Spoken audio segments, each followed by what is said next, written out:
Oke, selamat malam semuanya, semangat pagi, salam sejahtera semuanya, semoga sehat semuanya. Assalamualaikum warahmatullahi wabarakatuh. Waalaikumsalam. Selamat malam, Pak. Selamat malam, sehat semua lah ya. Ya, kita mulai lah ya, kita segera mulai kan sudah malam. Jadi ini adalah pertemuan kesekian ya. Kita kalau nggak salah jadwal kita hari ini adalah kita akan membahas mengenai subsequent event sama going concern ya. Ya, Ya, subsequent event akan disajikan oleh Mas Riki, going concern-nya oleh Mbak Safa ya. Ya, Iya, Pak, betul.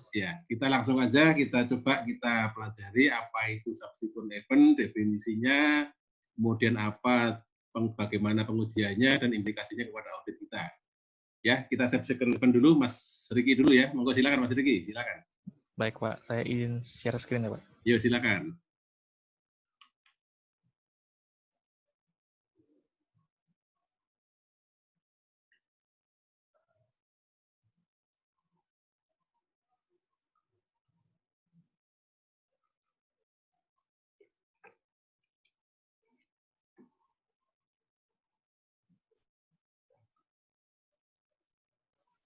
Sudah kelihatan kan ya, Pak? Ya, sudah, siap. Oke. Selamat malam, Pak Haryono dan teman-teman semua.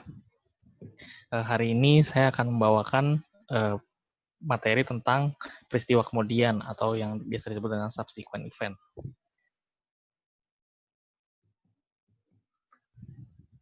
Nah, jadi subsequent event itu apa sih? Subsequent event itu adalah peristiwa yang terjadi setelah tanggal pelaporan keuangan.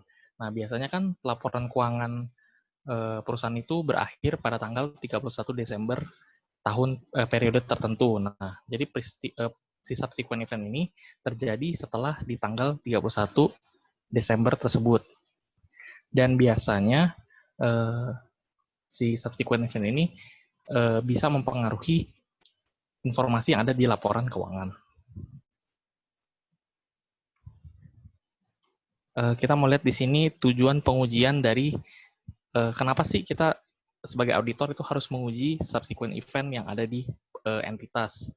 Yang pertama, kita bisa memperoleh bukti audit yang cukup. Jadi kita bisa mempertimbangkan gitu, apakah si subsequent event yang terjadi di entitas ini mempunyai pengaruh yang signifikan terhadap informasi laporan keuangan atau tidak.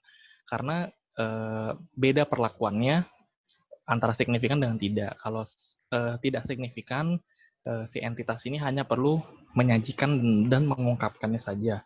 Tapi apabila peristiwa ini dirasa itu memiliki dampak yang signifikan, maka si entitas ini dia harus melakukan adjustment atau penyesuaian terhadap informasi yang ada di laporan keuangan. Lalu yang kedua, yaitu sebagai respon bagi auditor untuk menentukan apakah laporan audit yang sudah dikerjakan itu setelah tanggal 31 Desember itu perlu diperbaiki atau tidak. Karena bisa saja subsequent event-nya itu terjadi setelah laporan audit dari auditor sudah diterbitkan.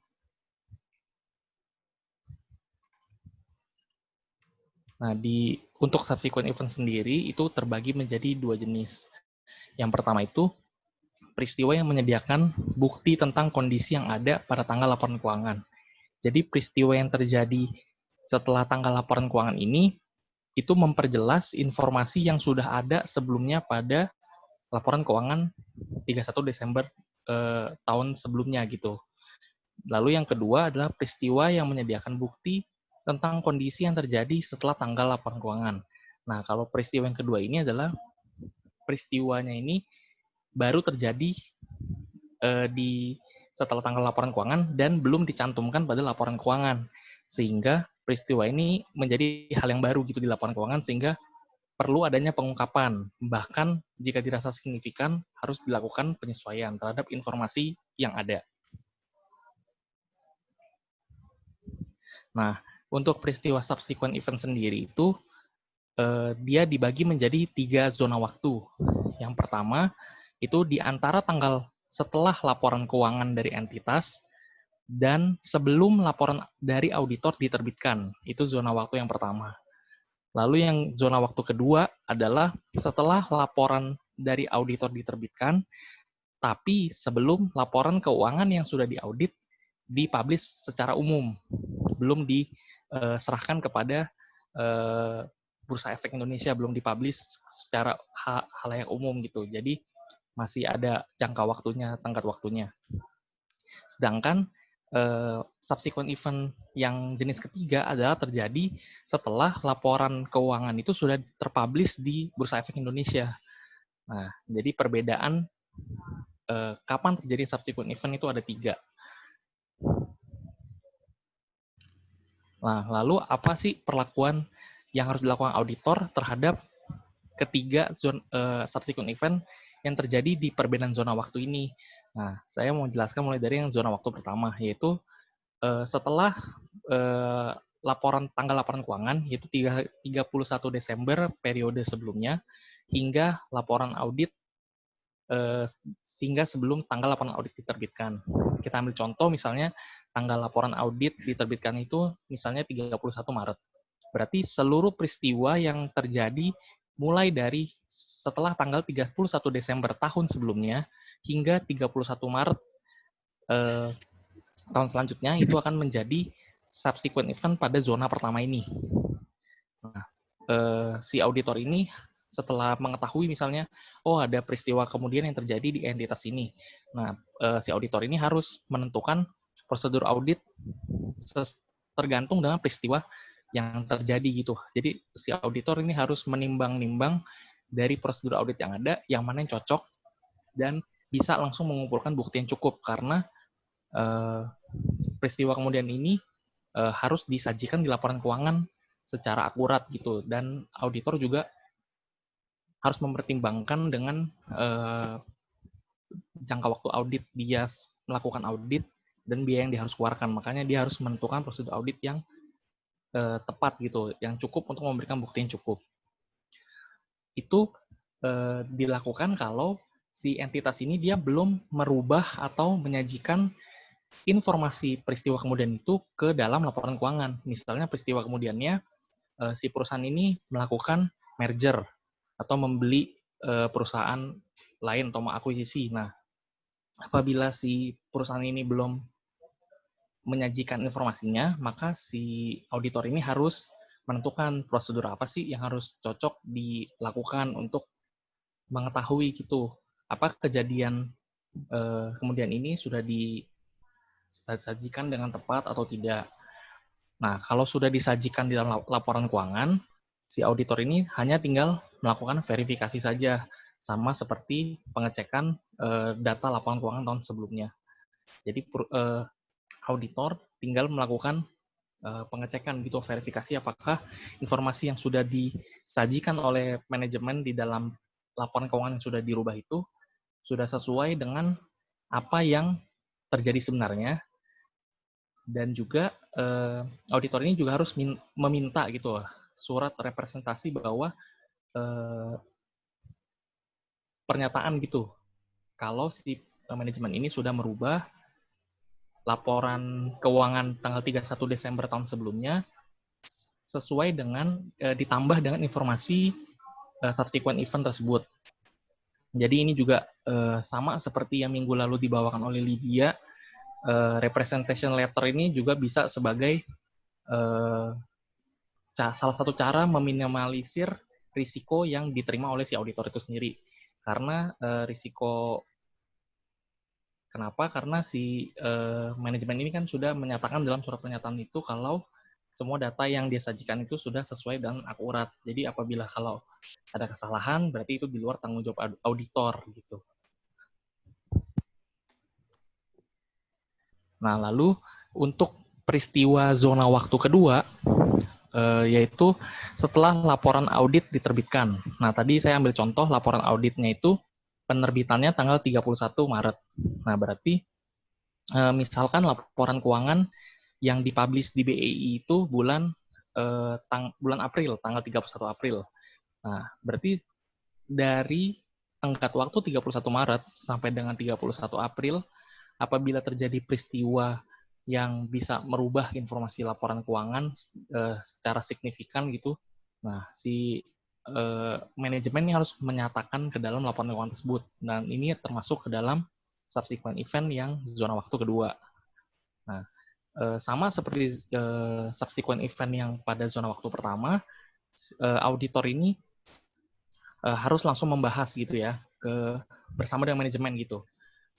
Bagaimana si cara manajemen ini akan menyatakan di dalam laporan keuangan, bagaimana cara penyajiannya, pengungkapannya, dan itu pun dilakukan apabila si manajemen ini belum mencantumkan perubahan tersebut dalam laporan keuangan.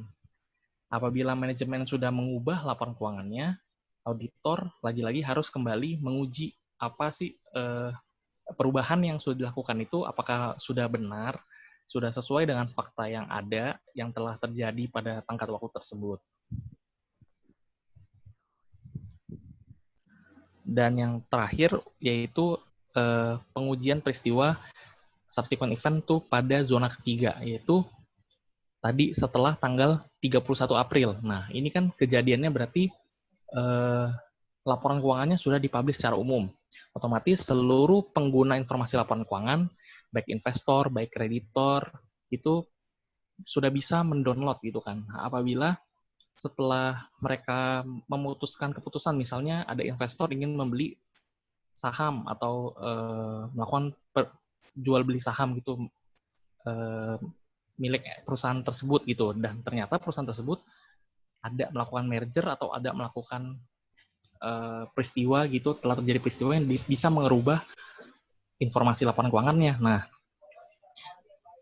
karena si laporan keuangannya ini sudah dipublish dan informasinya kurang tepat, nah maka di sini si auditor ini harus membahas lagi dengan manajemen, gimana nih, kan ini kan laporan keuangannya sudah dipublish.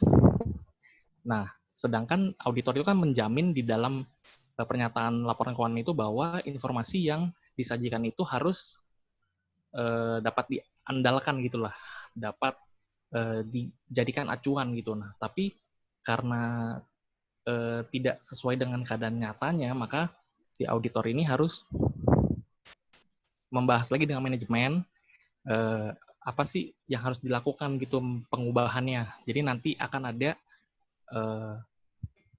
penerbitan ulang atas laporan keuangan atau penyesuaian ulang gitu terhadap laporan keuangan yang sudah diterbitkan. Nah,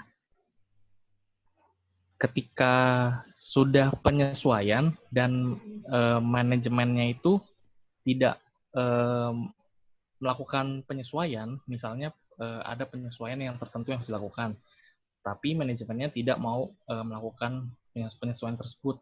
Nah, auditor itu harus mengambil langkah tegas dengan meyakinkan gitu kepada seluruh pengguna informasi keuangan untuk tidak mempercayai laporan keuangan yang ada di publish tersebut, karena kalau sampai seluruh pengguna laporan keuangan menggunakan informasi yang ada tersebut, itu kan berarti akan misinformasi yang akan merugikan si pengguna itu sendiri. Jadi auditor harus mengambil langkah tegas. Entah bagaimana caranya, si auditor ini harus mengeluarkan pernyataan gitu kepada pengguna gitu, bisa mungkin melalui bursa efek atau mungkin melalui konferensi pers seperti itu. Sekian dari presentasi saya. Mungkin ada yang ingin bertanya? Oke, terima kasih Mas Niki ya atas penyajiannya subsequent event. Ya, dari sini ada yang mau bertanya? Saya Pak. Ya, silakan. Sandi Pak. Mas Sandi. Oh iya, silakan. Saya mau bertanya, kan ini kan peristiwa setelah 31 Desember, berarti udah masuk tahun beda kan? Ya. Iya betul, sudah periode selanjutnya. Kira-kira kegiatan yang itu, subsequentnya itu bakal masuk nggak di tahun itu juga? Dalam laporan. Misalnya pada 1 Desember 2021, 1 Januari 2021 misalnya perusahaan mengakuisisi, kan itu berarti masuk ke laporan tahun 2020. Nah, pertanyaan Sandi, maksudnya di tahun 2021 apakah dia masuk lagi ke laporan 2021, begitu kan? Iya, masuk lagi apa enggak? Kalau menurut saya sendiri sih tetap masuk, tapi dia pada saat tahun 2021 bukan sebagai subsequent event lagi, tapi sebagai ya pernyataan aja gitu bahwa pada tanggal segitu perusahaan ada melakukan akuisisi atau apa gitu. Nanti kalau hitung-hitung bisa ke double dong. Misalnya kalau akuisisi kayak hitung-hitung ke akuisisi.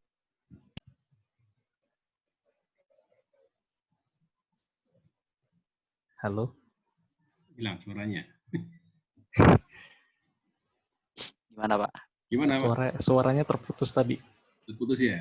Iya. Ya, pertanyaannya tadi kan katakanlah transaksi subsequent event ini apakah di tahun berikutnya bisa masuk juga? Ya, jawabannya Mas Riki benar. Jadi di audit kita tahun ini atau di laporan keuangan tahun 2019 ya, ada subsequent event. Itu jadi itu merupakan transaksi subsequent event. Nah, itu kita lihat apakah itu secara signifikan mempengaruhi laporan tahun 2019 atau tidak, kan gitu. Kalau signifikan, kita lihat manajemen itu perlu nggak dia mengadjust atau melakukan perbaikan atas laporan keuangannya enggak. Kalau enggak, berarti mungkin perlu pengungkapan. Kan ada begitu kita lihat ada subsequent event, kan ada 3 kemungkinan. 1, harus di-adjust laporan keuangannya, atau diperbaiki, atau dimodifikasi, disajikan angkanya kembali, ya. Ada jurnal penyesuaian, atau cukup diungkapkan saja, ada pengungkapan saja. Angkanya nggak berubah, tetapi ada paragraf yang mengungkapkan tentang peristiwa subsequent event itu. Atau ketika mungkin subsequent event itu tidak ada pengaruhnya, jadi do nothing, tidak melakukan apa-apa. Kan ada 3 itu. Nah, sekarang misalkan itu signifikan, jadi ada pengungkapan. Jadi di dalam laporan keuangan dan laporan audit itu adalah transaksi subsequent event. Tetapi di tahun berikutnya itu juga masuk lagi, tetapi adalah transaksi tahun berjalan, bukan subsequent event lagi. Jadi transaksi tahun berjalan yang masuk ke dalam tahun 2020 kan gitu ya. Jadi masuk ke dalam lingkup audit transaksi tahun berjalan gitu. Dan itu harus nyambung dengan pengungkapan di tahun sebelumnya. Itu bisa ditangkap ya? Bisa, Pak. Sama ya, Pak, kurang lebih jawabannya kayak Ricky tadi, Pak. Ya, benar sekali kita benar. Jadi nyambung gitu. Jadi kita lihat begitu kita tahu ada subsequent event, ya kita lihat ini signifikan nggak berpengaruh kepada laporan keuangan. Nah, kalau berpengaruh ya kita harus interview dengan manajemen dulu. Bagaimana manajemen bersikap terhadap subsequent event ini kan gitu. Penilaian dia gimana? Manajemen perlu merubah laporan keuangannya, ada adjustment atau dia cukup pengungkapan aja. Nah, itu kita masuk untuk menguji bukti-bukti mengenai perlakuan manajemen terhadap subsequent event itu. Gitu ya. Ya, ada lagi pertanyaan atau mungkin ada yang nggak jelas? Perlu penambahan atau ada yang mau menambahkan? Ada pertanyaan nih Pak dari Dominico. Oh, Dominico ya.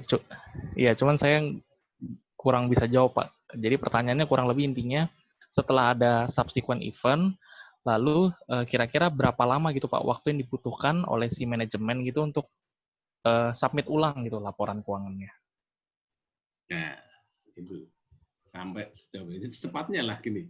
Lalu gini, kita kan auditor dan manajemen seharusnya punya agenda atau punya jadwal. Kapan audit selesai, ya, kapan laporan keuangan akan diterbitkan. Pasti manajemen ada jadwalnya. Katakanlah dia terikat pada aturan BIJ atau BI atau perbankan. Dia harus rilis laporan katakanlah 25 Maret tahun 2020 untuk laporan keuangan tahun 2019. Jadi sudah ada jadwal pemeriksaan lapangan selesai tanggal katakanlah 5 Maret. 5 Maret berarti nanti laporan auditor akan diterbitkan dengan tanggal 5 Maret. Antara tanggal 5 sampai 25 kan ada itu, antara tanggal laporan auditor dengan tanggal laporan keuangan diterbitkan kan ada jeda ini. Nah, ini harusnya sudah masuk tanggal 5 Maret, harusnya kalau subsequent event-nya di 5 Maret itu sudah terdeteksi di tanggal 5 Maret ini. Tapi kalau ada subsequent event setelah tanggal 5 Maret katakanlah tanggal 20 Maret kan gitu kan. Kita sudah selesai pemeriksaan lapangan, 25 Maret harus terbit, tapi 20 Maret ada kejadian yang signifikan. Nah, ini berarti auditor harus menghubungi manajemen dulu. Bagaimana manajemen memperlakukan transaksi ini? Ya, apakah dia harus mengadjust laporan keuangan atau dia cukup mengungkapkan saja? Nah, itu berarti mungkin nanti si auditor akan menggunakan dual dating. Untuk laporan keuangan yang sudah diaudit di tanggal 5 Maret, tetapi khusus untuk subsequent event ini dia akan memakai tanggal katakanlah 20 Maret. Dual dating dia berarti karena dia harus balik lagi ke perusahaan untuk menguji bagaimana manajemen memperlakukan subsequent event ini kan gitu kan. Dia harus menguji bukti-buktinya kan gitu. Bagaimana analisis manajemen, bagaimana buktinya, bagaimana dia mengungkapkannya itu harus balik lagi. Jadi berarti ada dual dating kalau saya mau harus balik lagi untuk menguji itu. Jadi memang harus ada ininya, harus segera. Karena masing-masing punya deadline. Perusahaan punya deadline, katakanlah dia harus masuk ke bursa efek tanggal berapa, berarti dia harus selesai itu. Harus selesai, harus terbit kan gitu. Atau mungkin perbankan dia harus rilis 25 Maret harus publish 25 Maret, nah 25 Maret harus selesai. Auditor juga sebelum tanggal itu harus sudah selesai semuanya gitu ya. Termasuk pengujian subsequent event gitu. Bisa ditangkap ya? Bisa Pak. Ya.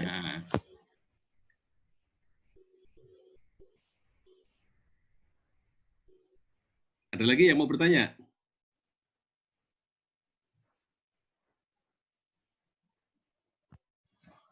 Ada pertanyaan lanjutan Pak dari Dom. Pada saat ketentuan pada saat dia melakukan submit ulang nih Pak, apakah ada ketentuan lain atau sama dengan ketentuan yang submit di awal gitu Pak? Ketentuan apa ini maksudnya? Ketentuan submit laporan keuangan ya Pak? Ya sama. Sama, karena laporan keuangan itu sebelum diterbitkan itu kan masih laporan keuangan unaudited kan gitu kan. Unaudited, kemudian nanti dalam perjalanan waktu ada adjustment, mungkin adjustment yang dilakukan oleh manajemen atau adjustment yang dilakukan atau diusulkan oleh auditor, itu berarti kan berjalan itu. Itu jalan itu sama-sama, prosesnya sama, nggak ada ketentuan atau standar lain, nggak ada. Sama itu. Oh iya. Gitu. Oke Pak. Ya. Yeah.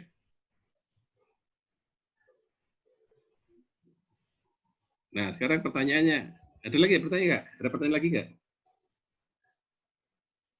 Sudah cukup, Pak. Cukup ya. Kalau sekarang ini ya, kondisi sekarang ini, pandemi COVID-19 itu termasuk subsequent event nggak? Terus iya Pak, termasuk. Pengaruhnya gimana itu nanti? Auditor, laporan audit. Pandemi itu tanggal berapa kemarin ya? Pertama di Indonesia ya? Maret ya? 2 Maret, 3 Maret? Maret, iya Pak, Maret. Ya, Maret awal. Gimana? Sekarang gimana itu? Pengaruhnya ke pekerjaan audit gimana?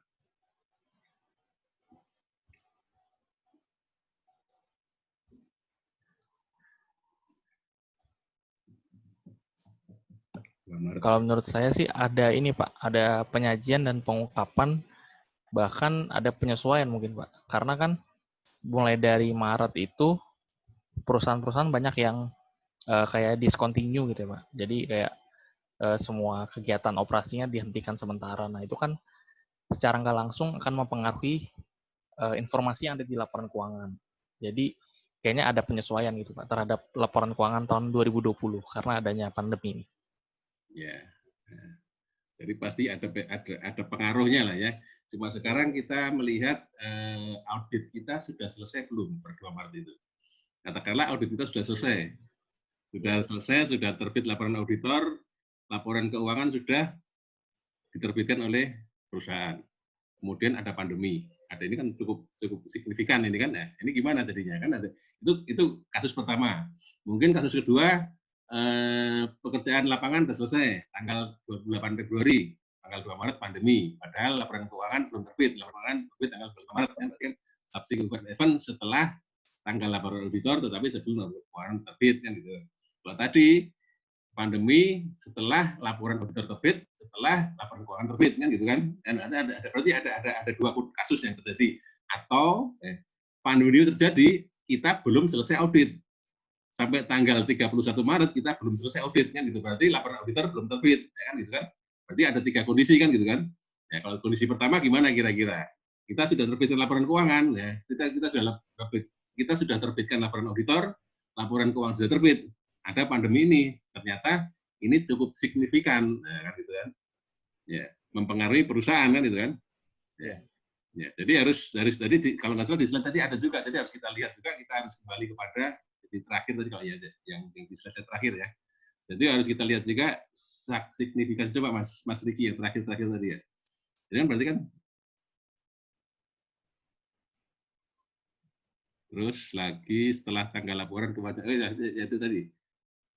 Nah, ini kan berarti kan, ya. langkah pengujian peristiwa yang terjadi setelah laporan keuangan terbit. Nanti laporan auditor sudah terbit, laporan keuangan terbit, ada pandemi.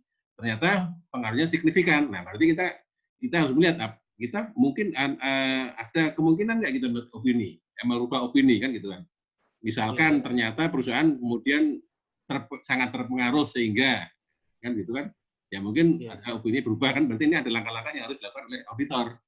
Ya, dia harus membahas dengan manajemen atas subsequent event itu, ya.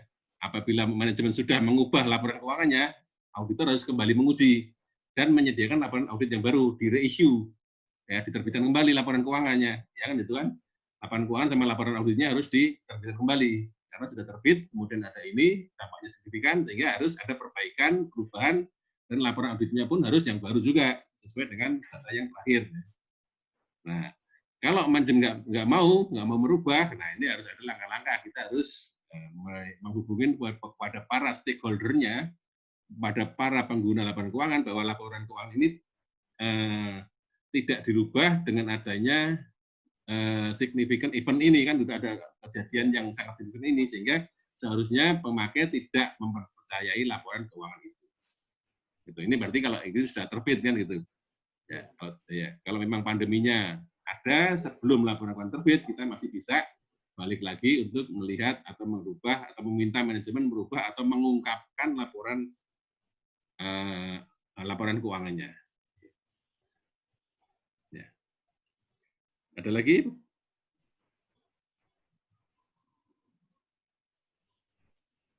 Nggak ada? Nggak ada? Nggak ada mungkin? Ya, pas. Oke, ditutup intinya slide-nya Mas Riki. Saya ada slide. Baik, Pak. Ya, saya ada slide sedikit, kemarin ada seminar ini, saya kelihatannya sangat ada juga, ada kaitannya dengan ini juga gitu. Jadi subsequent, nah ini. Ya. Ini kaitannya dengan COVID-19 ya, peristiwa setelah tanggal rasa. Ya. Jadi hal yang menjadi perhatian auditor adalah penilaian atas kelengkapan pengungkapan yang disediakan oleh entitas tentang dampak baik kualitatif maupun kuantitatif dari pandemi COVID-19. Nah, dulu ini saya belum share screen ya. Share screen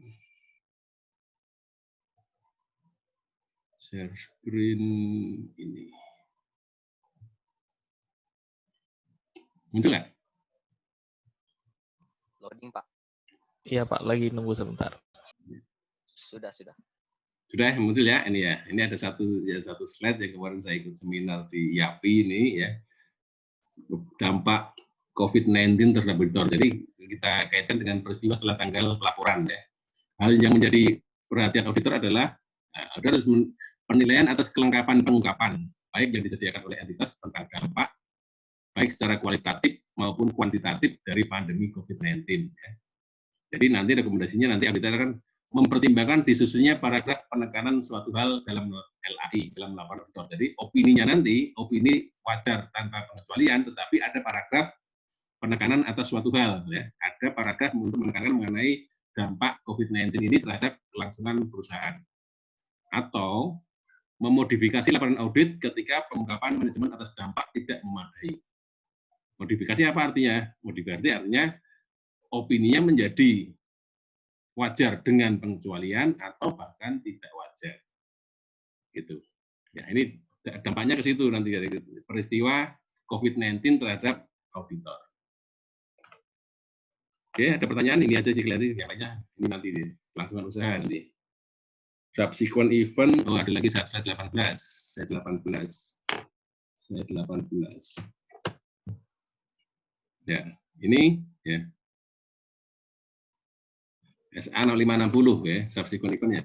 Peristiwa yang terjadi antara tanggal laporan keuangan dan tanggal laporan auditor. Jadi ini peristiwa terjadi antara tanggal laporan keuangan dan tanggal laporan auditor ya, sebelum laporan terbit.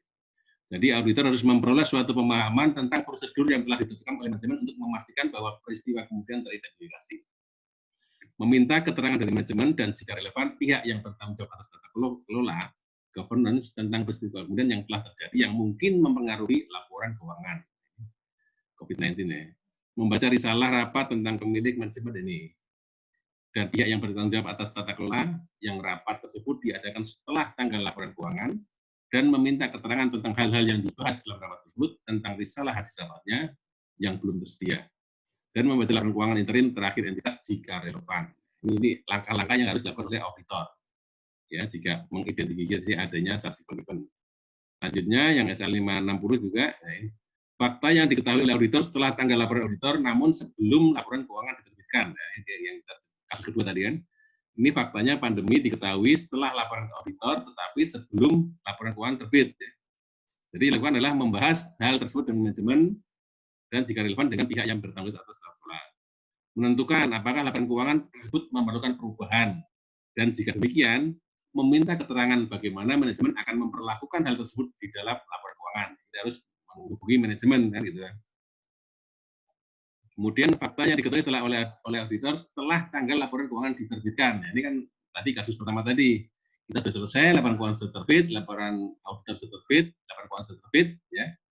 Ada pandemi. Ya, jadi langkahnya auditor harus membahas hal tersebut dengan manajemen atau dengan pihak yang bertanggung jawab atas tata kelola. Kemudian menentukan apakah laporan keuangan memerlukan perubahan, dan jika demikian, minta keterangan bagaimana manajemen untuk menyelesaikan hal tersebut dalam laporan keuangan. Bagaimana dia akan berubah dan bagaimana langkah-langkahnya dia untuk menyelesaikan hal itu. Ya. Hal yang menjadi perhatian, prosedur auditnya, seluruh peristiwa yang terjadi antara tanggal laporan keuangan dengan tanggal laporan auditor yang mengharuskan pengungkapan dalam laporan keuangan terkait pandemi telah diidentifikasi. Ya. Kemudian harus minta representasi tertulis.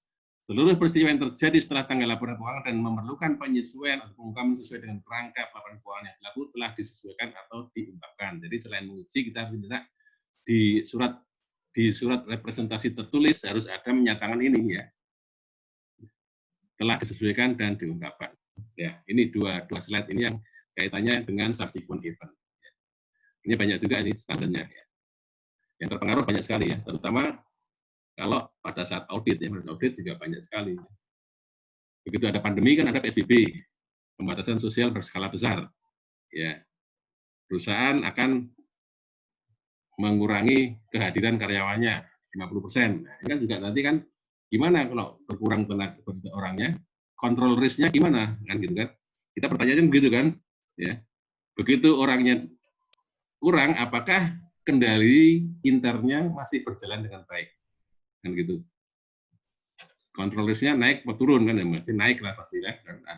Ada kemungkinan rancangan internal kontrolnya bagus, tetapi karena ada pembatasan orang, ada beberapa fungsi yang dirangkap. Nah itu kan, itu sudah terjadi di tempat saya itu. Karena ada gantian masuk, jadi supervisor yang nggak masuk dia dirangkap, ya, tidak ada lagi cek and recheck, ya sudah kontrolnya lemah, ada kebobolan juga akhirnya. Gitu. Jadi itu banyak sekali pengaruhnya. Oke, sampai di sini ada pertanyaan?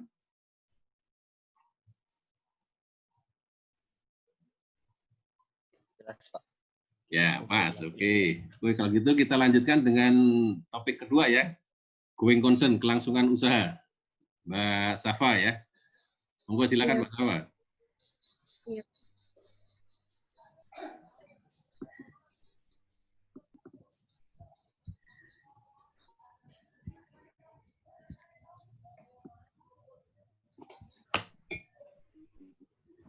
Udah muncul belum?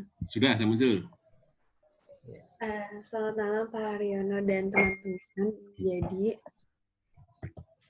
hari ini saya akan menjelaskan tentang standar audit 570 tentang going concern. Nah, di standar audit 570 ini ruang lingkupnya itu mengatur mengatur tanggung jawab auditor dalam mengaudit laporan keuangan yang disajikan manajemen. Maksudnya going concern itu tuh apa? Jadi suatu entitas, jadi going concern itu atau kelangsungan usaha itu suatu entitas atau perusahaan atau organisasi dipandang dapat mempertahankan bisnisnya di masa yang akan datang. Nah, biasanya going concern itu dilihat atau digambarkan dari laporan keuangan entitas itu tersendiri. Jadi, Nah, tetapi kalau misalnya perusahaan yang ingin melikuidasi itu tidak perlu membuat laporan keuangan. Selanjutnya di sini tujuan dan tanggung jawab auditor itu sendiri itu yang pertama itu auditor memperoleh bukti-bukti yang ada di dalam entitas itu tersendiri, terus bukti-buktinya itu harus tepat dan kuat untuk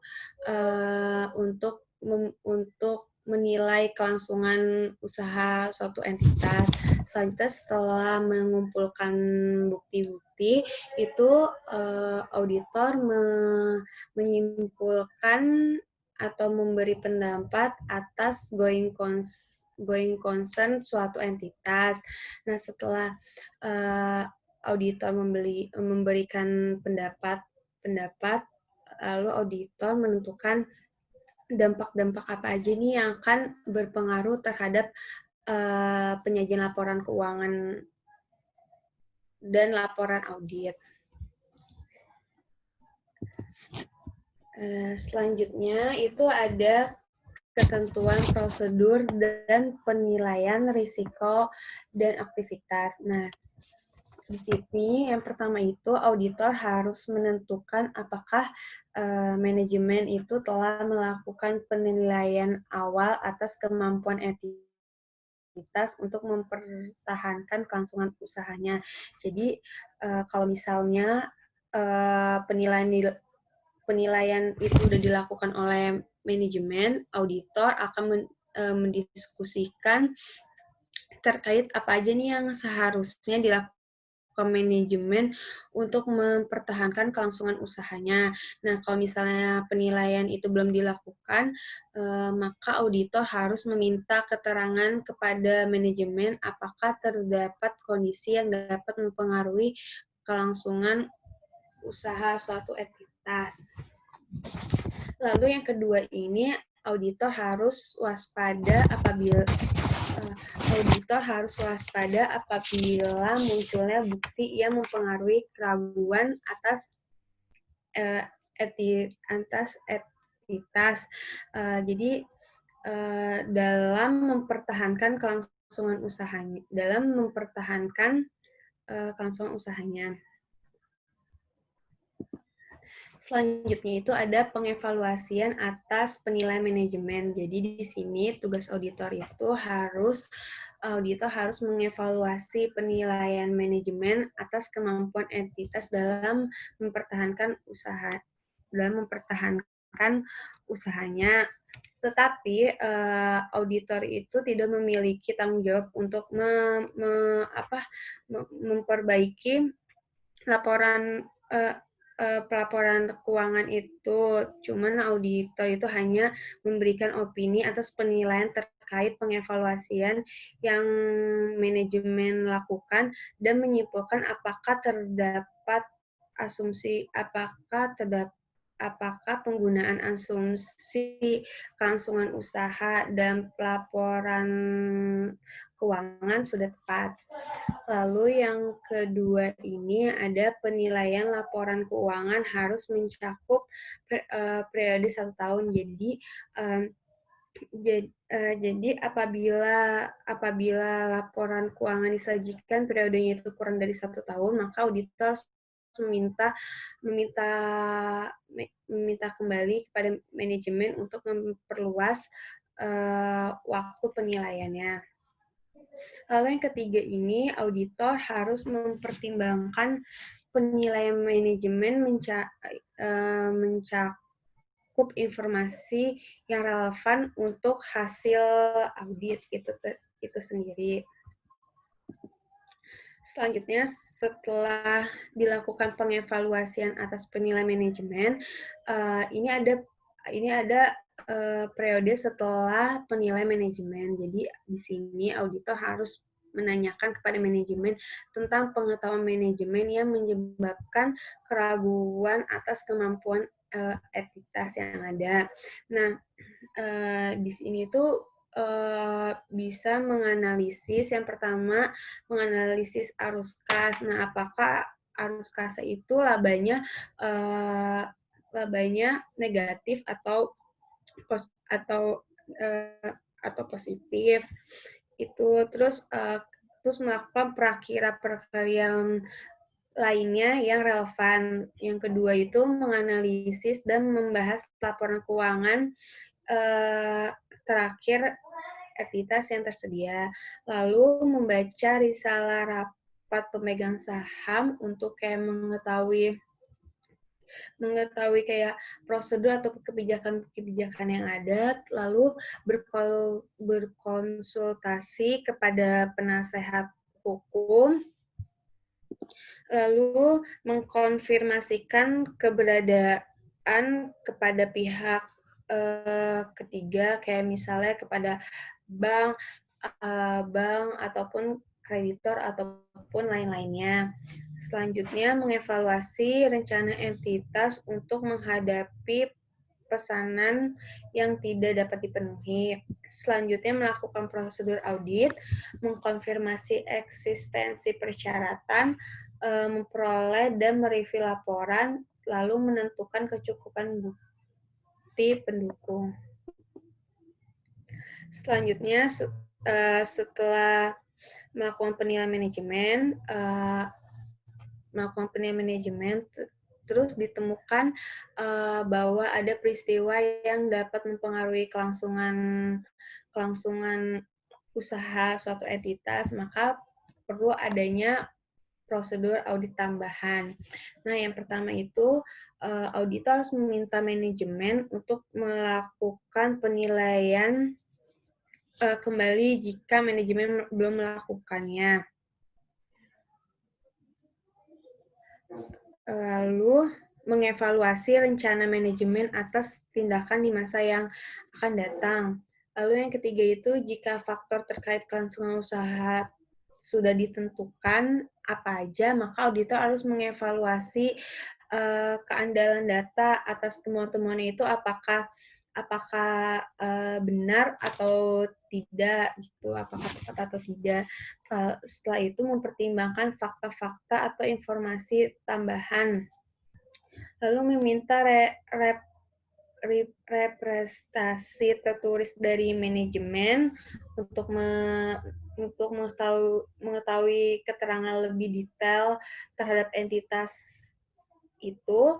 Lalu yang terakhir membandingkan informasi keuangan prospektif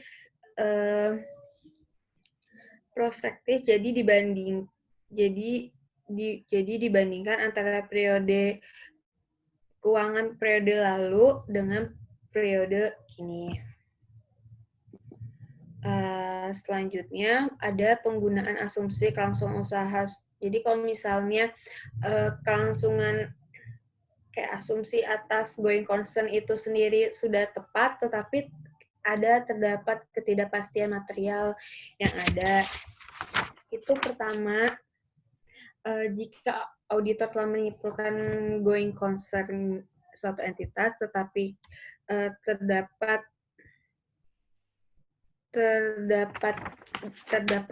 ketidakpastian material, maka pertama itu auditor harus menjelaskan dan mengungkapkan secara keseluruh kondisi yang terkait yang menyebabkan keraguan. Seperti mungkin entitas tidak mampu membayar kewajiban atau tidak mampu membayar hutang-hutang yang ada. Jadi auditor harus menjelaskannya lebih detail. Terus selanjutnya itu auditor harus menyatakan opini tanpa modifikasi dalam melakukan pengungkapan. Itu kayak auditor lebih menekankan keberadaan peristiwa yang dirasa dapat meragukan going concern suatu entitas secara material. Lalu yang ketiga itu jika pengungkapan tidak mencantumkan dalam laporan keuangan, maka tindakan auditor harus menyatakan opini wajar tanpa pengecualian atau tidak wajar sesuai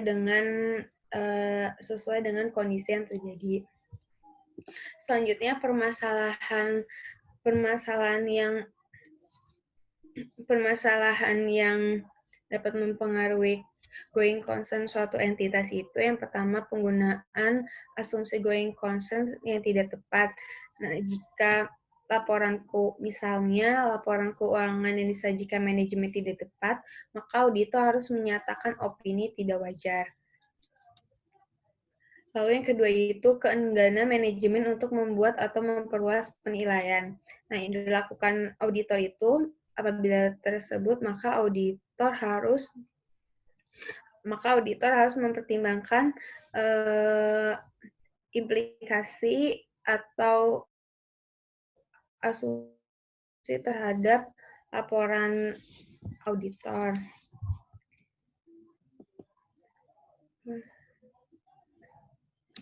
Jadi ini selanjutnya ada unsur-unsur yang mempengaruhi ketidakpastian material. Yang pertama itu unsur-unsur dari keuangan. Yang pertama itu arus kas operasi yang negatif. Kedua, rasio keuangan yang buruk. Ketiga, penurunan nilai aset yang digunakan untuk menghasilkan arus kas. Keempat, ketidakmampuan memenuhi kewajiban. Kelima, ketidakmampuan memperoleh pendanaan. Jadi kondisi keuangan ini sangat berpengaruh terhadap kelangsungan usaha suatu entitas. Nah, tindakan ini dilakukan auditor sebaiknya itu auditor mengkomunikasikan dengan pihak yang bertanggung jawab atas tata kelola kayak auditor.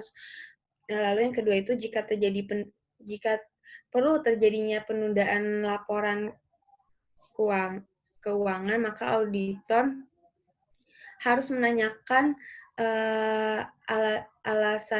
alasan manajemen melakukan penundaan itu, dan auditor harus membuat prosedur tambahan untuk proses auditnya. Unsur yang mempengaruhi ketidakpastian material itu harus ada operasi. Nah, operasi ini itu yang pertama kesulitan tenaga kerja, kedua kekurangan pemasok bahan, ketiga munculnya kompetitor, keempat kehilangan pasar utama, kelima manajemen yang buruk, dan faktor lainnya itu seperti kayak bencana alam itu tidak bisa dapat dihindari. Terus perkara hukum, perubahan kebijakan dalam kayak misal perubahan kebijakan dalam perundang-undangan, dan terakhir ketidakpatuhan terhadap ketentuan permodalan.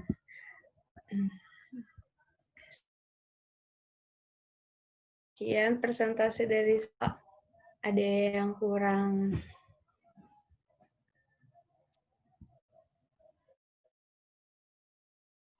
Oke, terima kasih Mbak Farsafa penyajiannya. Ya. Ada pertanyaan dari yang lainnya atau mau nambahkan? Silakan.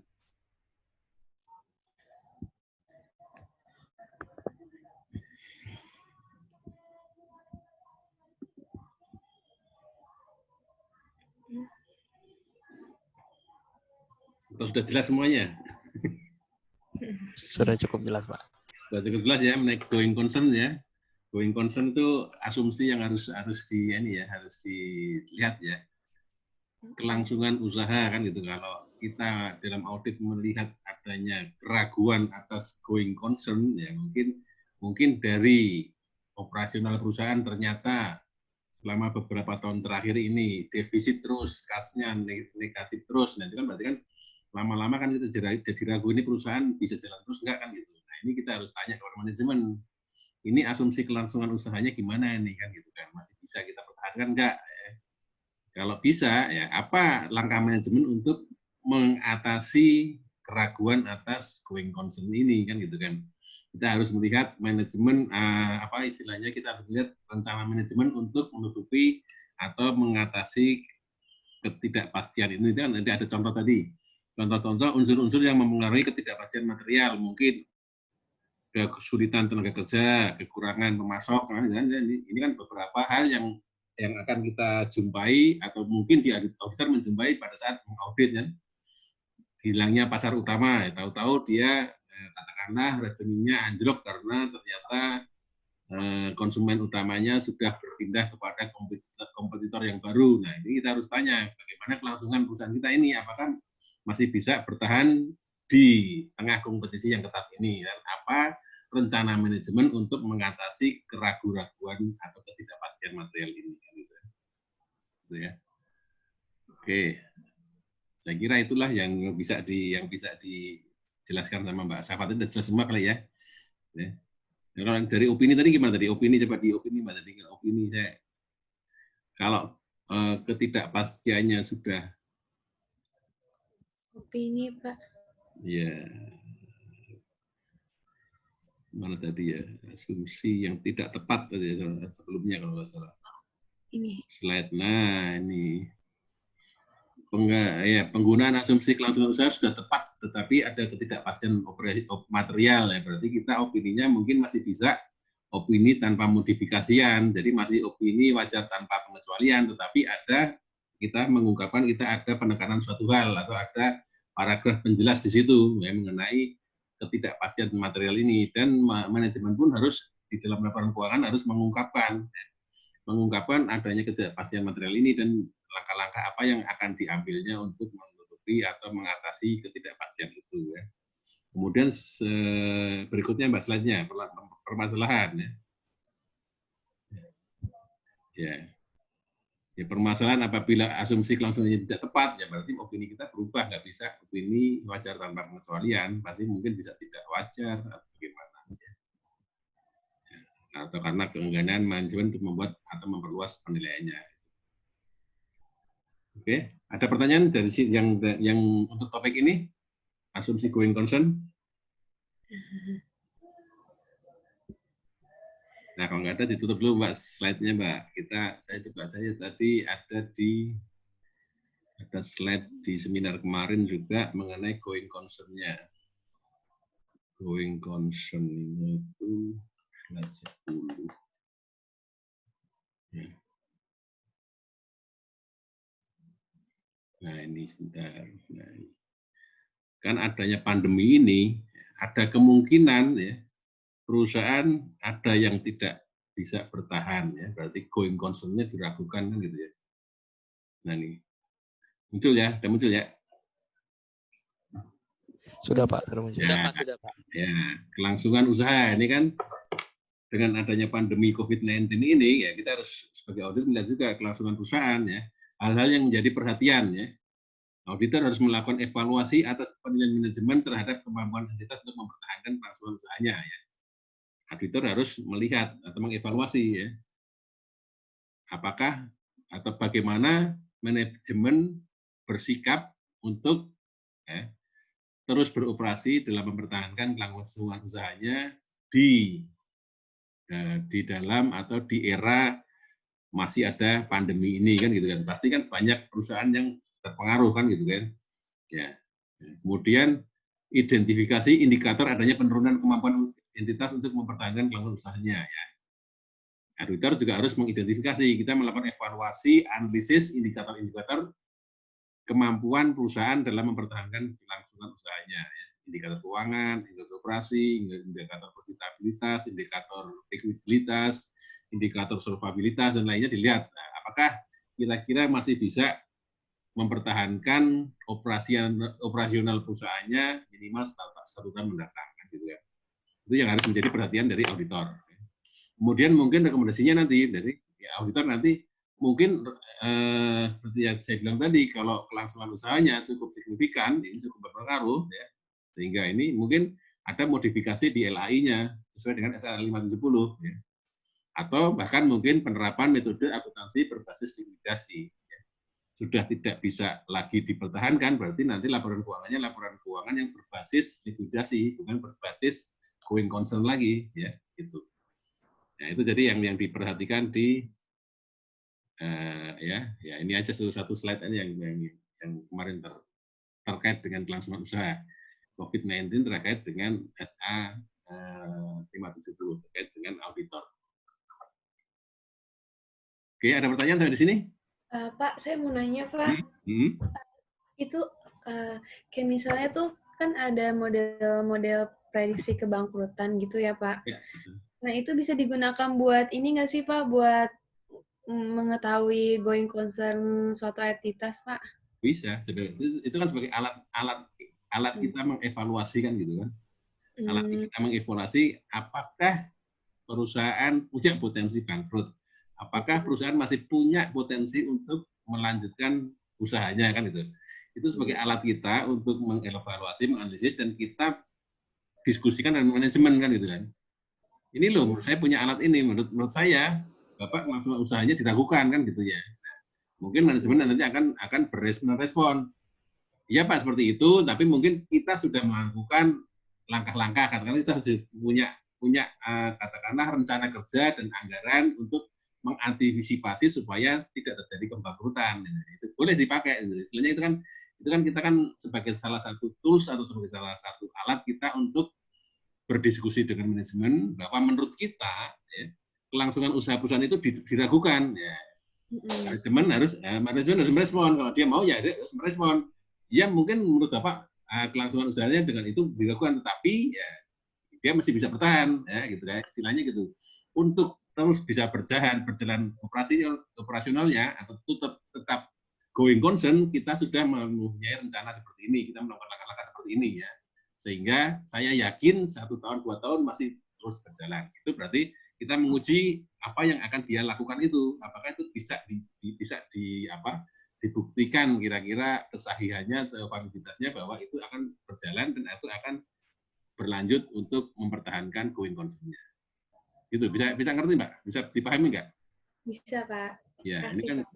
kita sebagai audit kan kita menguji ya, kan menguji banyak sekali alatnya kan gitu, ada modul-modul segala macam, ada perhitungan segala macam ya. Mungkin itu sebagai salah satu alat kita untuk kita berdiskusi dengan manajemen mengenai istilahnya mengenai asumsi going concern ini. Oke, ada lagi yang mau ditanyakan?